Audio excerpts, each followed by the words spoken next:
Continuing to catch up on all the information that's come out in the last 10 days or so, we've got some more birthdays, a candid from Will Wheaton, another fun artist pick, and some information about legacy. This is the Star Trek Void Volume 37, where I try to fill in the gaps between new episodes with some news, some information, and hopefully a little bit of entertainment. And as per usual, we'll be starting off with some happy birthdays. Almost all provided, of course, by TrekMovie.com. Trek Movie says, happy birthday to Phil Morris.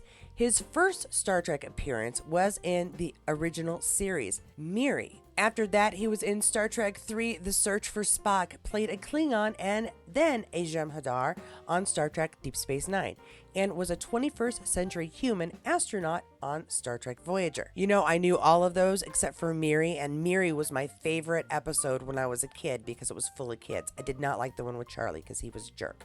And kids aren't all jerks, unless they've been abandoned by their dead parents or, are killed off by disease invented by adults. TrekMovie.com also shares a happy birthday to production illustrator John Eves, who worked on Star Trek Deep Space Nine, Star Trek Enterprise, Star Trek Discovery, Star Trek Picard, and 8 Star Trek films.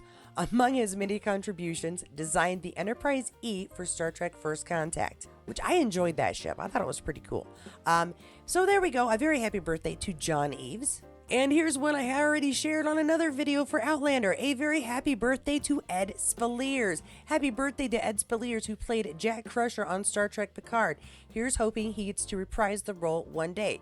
Also, he appeared on Downton Abbey, Aragon, Outlander, You, and Star Trek Legacy. Oh, no, I mean, he will appear on Star Trek Legacy. Shh. Actually, no. Be loud. More on that later. But a very happy birthday to Ed Speleers. I've seen every single one of those. Very good actor. Always enjoy him. Let's see who's next. Happy birthday to Casey Biggs, best known as Damar on Star Trek Deep Space Nine, the Illyrian captain on the Enterprise episode Damage, and Dr. Wyckoff on DS9's Shadows and Symbols. And he does have one of these faces that is very distinctive and a voice that's fairly distinctive. So once you've heard him once or seen him once, it's really hard to hide who he is. But like Phil Morris, Jeffrey Combs, and quite a few other actors, quite frankly, it's always a pleasure to see one of our favorite actors playing multiple roles, because then we never really have to miss him, regardless of which Star Trek series or movie we've immersed ourselves in. This one is shared by Trek News. It is a remembrance remembering Grace Lee Whitney on what would be her 94th birthday. Star Trek, Grace Whitley, and Star Trek TOS. Yeah, this was a sad story if you know the history of Star Trek, but it was a real pleasure to see her come back for the 4th movie and in a much higher rank. Remembering Grace Lee Whitney, always really enjoyed that first season because of her. And now for a little candid by one of my favorite Star Trek actors of all time, just because I feel like we kind of grew up together. Well, not together, but at the same time. And that is going to be Will Wheaton. This is shared by Will Wheaton on his Instagram. Hockey date with my favorite human. And I have remarked to him that I love that he calls his wife his favorite human. And I love that whenever they have pictures together, one, she's really cool with all the pictures he takes because he does quite a few. They always look very cheery and happy to be together, which you would expect, but still like genuinely, not posing. So great to see him. Let's see, he's shared a couple here. See, they look genuinely happy to be out together. And a final one here. This is a good picture. I think I may throw this on as the thumbnail just because it's fun. Now, in the last video, I showed an image made by Will Wong for First Contact Day. This one is from Ali Confi, because I was told by her not to try to pronounce her last name because it's very difficult for people who don't hear it. Good Trek Tuesday. Posted yesterday. This is the first sketch I made of a series of, well, I don't know how many sketches of the Star Trek characters I made at the very moment. Be sure to follow me so you see them all in the next future. In the next future? Is there another future? I think we just have the one. Timelines. Hashtagging 7 of 9 Jerry Ryan, Ali Confi art. And yeah, this is another one. Just really lovely. Well done. I do enjoy it. Somebody said that she wasn't actually drawing them, that they were fakes. I don't believe that for a second. I've drawn, not this talented. I won't be sharing anything with you, but this is definitely not something that was copy pasted, put together on somebody's computer. This is a drawn on picture, and it's excellent. Ali, if you ever want to draw something for me, I'm totally cool with that. It's really, really nice. Very cool. Thanks so much for sharing this, Ali, and yeah, keep them coming. It's great. Now, while this isn't strictly Star Trek, I feel completely justified in sharing it because, well, one, the Orville cast, a lot of them, they were at the last Star Trek Las Vegas convention and they did a fantastic job talking with people. It was really great. And also, this is my channel and I wanna. So, yeah, this is done by, yeah, I know that's not very adult of me. This is shared by Mission Log, the Orville. This is the news you've been waiting for, folks. Our sources confirmed that The Orville is renewed for season 4. There'll be a wait for more news and dates, but we can confidently say that you will see our beloved cast and crew in the stars before you know it.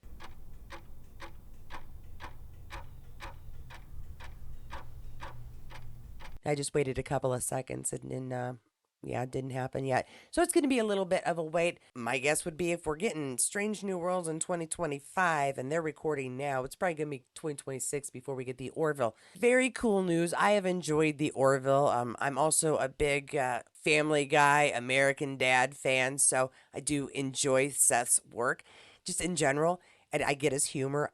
And I've always enjoyed the Orville because it's the love letter to Star Trek that I think a lot of us would like to be able to write. And he's doing it for us with humor, with joy. And you know what? The admirals wear purple, and I'm all for that. And now we're going to talk a little bit about legacy. And if I didn't already love Ed Spilliers just a tiny, tiny bit, this would make me fall in love with him. Because he has, of late, started to be a little more vocal about legacy coming out. And I really appreciate that. A lot of us have been working really hard to get this series to come out. It's really nice when we hear the actors kind of chiming in. Not that he hasn't chimed in, just not as much as Jerry and Michelle. This is from a Collider, but this is a post shared by my friends at Letters for Legacy.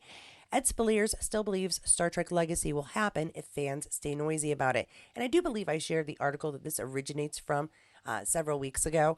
But it's good that it's still being shared. People are still talking about it. Because, as he says here, when you have a group of fans that have followed a certain world or franchise for 60 years, it's only 49 for me, but I'm working on it. It makes sense to listen to what they've got to say. And we've been saying quite a bit, so it'd be really nice if they did start listening to us because we'd really like Star Trek Legacy. Some people have put in a lot of time, effort, and dedication just to keep that word going around, Star Trek Legacy. We'd like it, Paramount. Thank you. And while we hadn't heard a lot from him before about Star Trek Legacy, finally even Alex Kurtzman is saying that he would greenlight it if he could, he just doesn't have the power. This article by Den of Geek goes over quite a few things that the man has to say about the future of Star Trek, Star Trek After Discovery, Alex Kurtzman on Legacy, and the future of the 32nd century. Now, this article, again, on Den of Geek, is a great run-through of everything we know of from Section 31, Starfleet Academy, Discovery's 5th season, Strange New Worlds, and yes, finally, at the bottom, they start to try to talk about Star Trek Legacy just a little bit, but it's not like there's really great news here, just that we have somebody backing up the idea that we didn't really know what their opinion was. If I had a magic button, a magic green light button for Star Trek Legacy, and it was all on me, I'd push that button today, Kurtzman tells Den of Geek. Right now, it's beyond my pay grade. However, a little lower, there's a kind of depressing paragraph after discussing that there's a Picard movie already in the works being scripted right now. In other words, even if a Legacy series never happens, there's still plenty of Trek to come on television.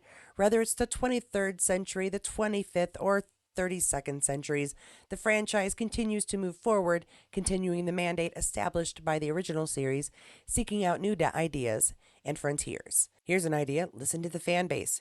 Make Star Trek Legacy. Now, a week from today, my Letters for Legacy friends and I are going to be having a Google Meet where we're going to discuss what our next steps are going to be. One of those next steps is hopefully going to be going to the Star Trek Las Vegas convention for this year. That is in August. The 1st through the 4th, if I remember right. I'm going to have to double check those dates because with any luck, I might be there as well, trying to gather more signatures because we've got to convince possibly Skydance now to please make Star Trek Legacy, to greenlight it.